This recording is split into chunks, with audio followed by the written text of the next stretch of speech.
आज बनवूया सुक्या बोंबल्याची मस्त चटणी। खायला एक नंबर लागते, जेवणाबरोबर तोंडी लावायला किंवा चपाती भाकरीबरोबर खायला। चला आपण चटणी बनवूया। नमस्कार, सीतांजली किचनमध्ये सर्वांचं मनापासून स्वागत आहे।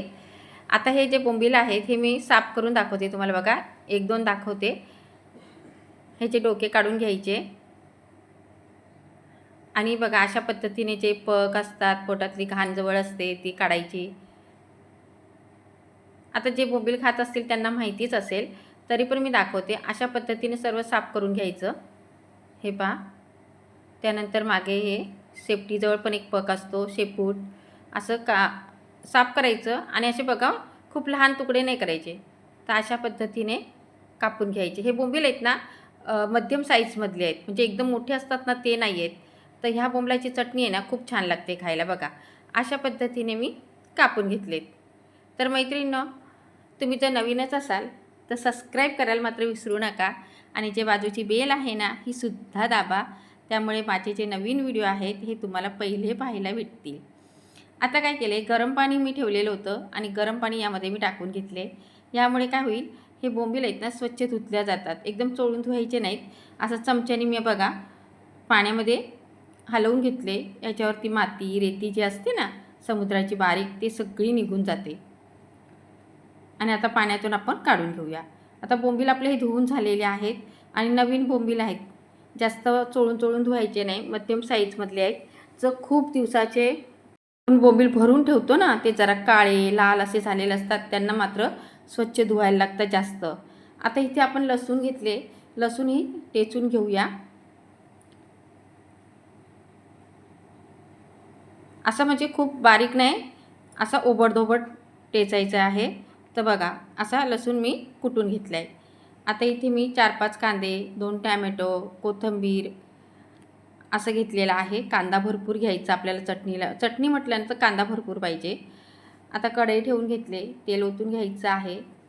आता तेल बघा छान गरम झालं का लसूण टाकायचं, खूप जास्त कडकडीत तेल नाही करायचं। आता लसूण टाकून घेऊया। तर मस्त असा टेचलेला लसूण टाकला ना चव पण भारी येते। आता गॅस बारीक केलाय मी आणि यामध्ये आपण हे बोंबील टाकून घ्यायचे।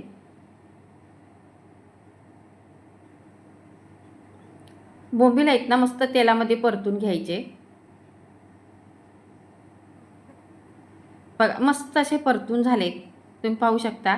आता यामध्ये जो आपण कांदा कापून घेतलाय तो सर्व टाकून घ्यायचा आहे।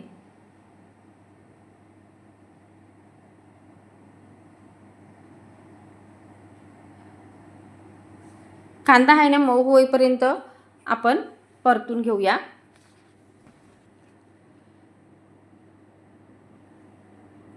बघा अशा पद्धतीने कांदा बघा मस्त असा मऊ झालेला आहे। आता यामध्ये आपण टोमॅटो टाकून घेऊया।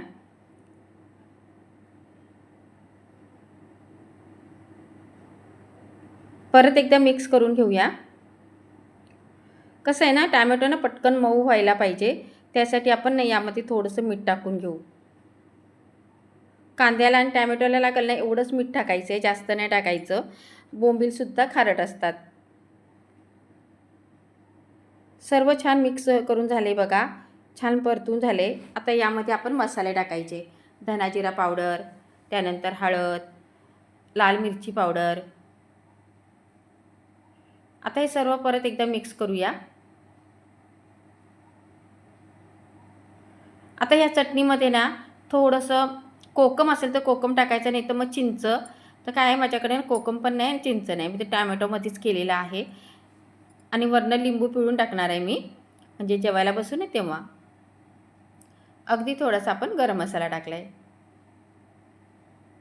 कसं ताटात चटणी घेतली ना आणि थोडासा लिंबू टाकला का मस्त अजून चव येते। आणि एक हिरवी मिरची। मसाले कसं तुमच्या आवडीनुसार तुम्ही टाका, किती तिखट खाता तसं। थोडीशी कोथिंबीर। तर बघा मस्त ही चटणी आपली किती मस्त दिसते ना। आपण काय करूया, आता हिची एक वाफ काढायची आपल्याला झाकण ठेवून, आणि गॅस कसा बारीक करायचा। आता ह्याला झाकण ठेवलं, 1-2 मिनटं वाफ काढली मी। आता ही चटणी आहे ना खाण्यासाठी तयार आहे. एक नंबर झाले मस्त. म्हणजे तुमच्या तोंडाला जर चव नसेल ना तर ही चटणी अशी बनवून खा. तोंडाला एक नंबर चव येईल.